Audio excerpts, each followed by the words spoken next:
Hello, thank you for joining me. My name is Alex. I'm going to be talking through cognitive and numerical skill tests today. Just to introduce myself, I'm Growth and Partnerships Manager here at Applied. I've worked at a psychometric company before this, which is why I'm talking about this today. And to give you a bit of background before we go into cognitive and numerical skills, I'll just give you a quick introduction as to what Applied is and where we came from. So Applied, our mission essentially is to make hiring fairer and help people make decisions free from unhelpful bias. So Applied was founded by the Behavioural Insights team, which is part of the UK government, back in 2015, with 3 goals in mind. So the first goal was to make hiring fairer, so a heavy kind of emphasis on diversity. The second was to make it more candidate focused, make sure candidates actually get value out of applying for a job rather than sort of applying and never hearing anything useful back. And the third was to make hiring more scientific and predictive, to make sure that we're always hiring the best person. So the point of that is make sure that candidates always have a fair shot at the role they're applying for, and make sure that organisations always hire the right person for them. Now, traditionally, hiring has involved kind of CVs and cover letters. When candidates apply for a role, that's what they'll sort of fill out.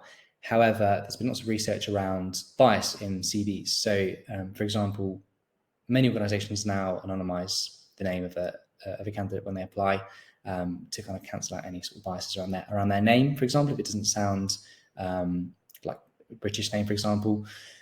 However, there's lots of opportunities on a CV for us to make assumptions about that person before we've even seen them perform. So, for example, if we see a school that we recognise as a good school, or a company they worked at which we recognise, or which a family member works at, for example, we're making assumptions about this person before we've even seen them perform, which can be quite harmful when we want to pick out the best people.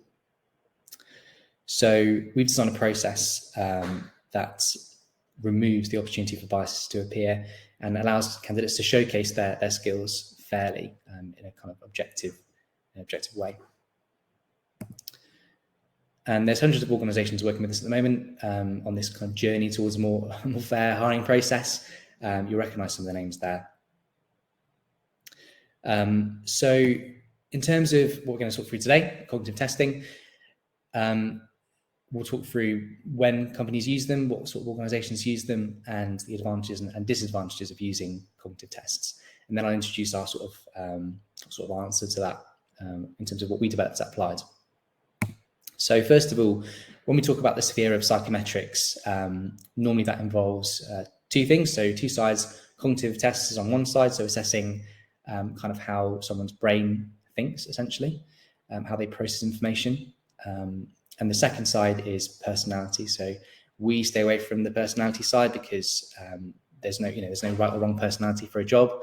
Often personality tests are used for things like internal development or management style, not for hiring, where it can be quite dangerous. So cognitive tests tend to be used by large organisations or organisations hiring at scale who want to assess, a kind of broad range of relevant skills, but want to do it at volume. So things like attention to detail, problem solving, these skills on the screen now aren't job specific, but they're kind of broad and relevant to lots of jobs that you might be hiring for. So again, normally used by large, so your Googles, your JP Morgans of the world will use cognitive ability tests to filter out just the very, very most intelligent people, almost, or the people with the kind of best of the skills that they're looking for when they're hiring people. Tend to be great for analytical roles, not exclusively analytical roles, but tends to do really well in those roles rather than roles that have lots of sort of interpersonal collaboration. And normally they're used for entry-level roles for 2 reasons. One is because things like grad schemes get a high volume of applicants, but also because if candidates kind of early on in their career demonstrate the right skills, then they can be moulded into the role that you're hiring if they show really good attitude, which is what we want to find from these tests. This is all about predictive job performance. So this is a study that was done in 1998 and again in 2011, which essentially tells us that experience and education are really poor predictors of job success. The best predictors of job success are, first of all, structured interviews. So interviews that act as a level playing field. Everyone gets the same interview. They're scientific, which I'm sure you're doing already. And skills-based assessments. So work samples are really job-specific skills that tell you how someone's going to perform in a particular job that you're hiring. Cognitive tests are assessing for broader skills that are relevant to jobs you're hiring, and they're easier to assess at volume. So that kind of leads us to the next point. What are the advantages and disadvantages of using these tests? Well, we'll start with the advantages. So they're great at sifting down a high number of applicants, as we've talked about, to a very small number if you're managing a high volume. They can be run online really easily, require very little admin to mark, and yeah, often the kind of the less scientific ones are very inexpensive, put it that way. Some of them are more expensive, but backed by more science. That's normally the scale. However, they're not perfect. So this is a numerical reasoning specifically. What it shows is that they can reinforce bias. So with numerical reasoning here, we can see that men tend to perform better by about 7 to 20%. There's no research that shows that men are better than women when it comes to numerical reasoning. It's a problem with the test in particular. And there's lots of reasons around that. So we've seen similar differences in other racial and socioeconomic groups as well, by the way. But it's down to factors like risk appetite, stereotype of threat, competitiveness, and kind of lack of role models in that field.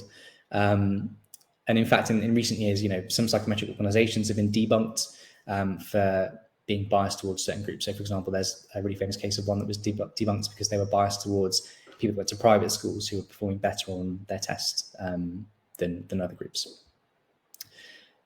So why does this happen? So first of all, in this case, men tend to approach, well, we know that men can be overconfident when they're applying for roles, and we know that they're more open to risk. So for example, men are more likely to negotiate salaries.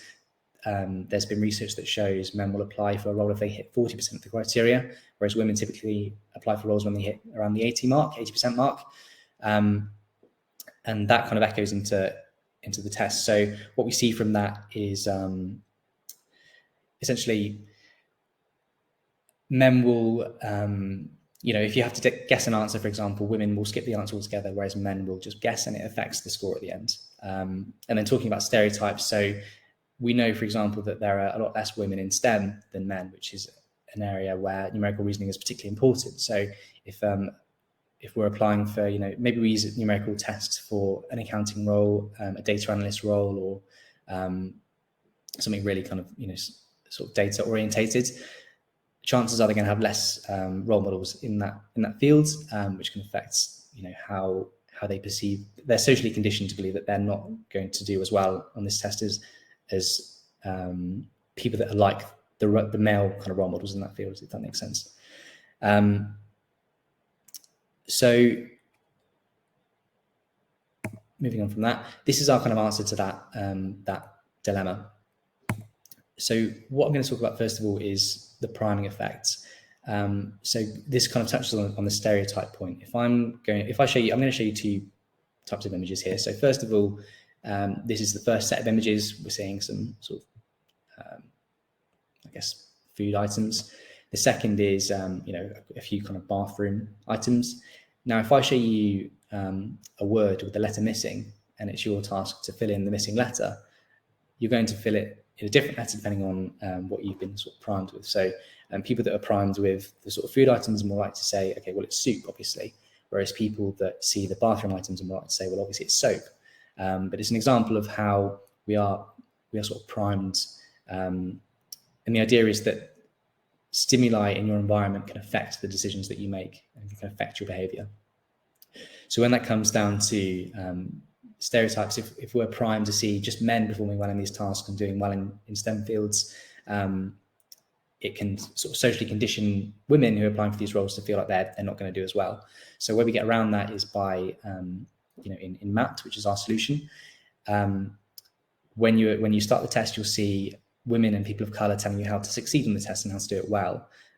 You'll see tips on how to do well on the test, which means that people who are less competitive aren't at a disadvantage there, and will offer additional support for people with dyslexia and other forms of sort of neurodivergence.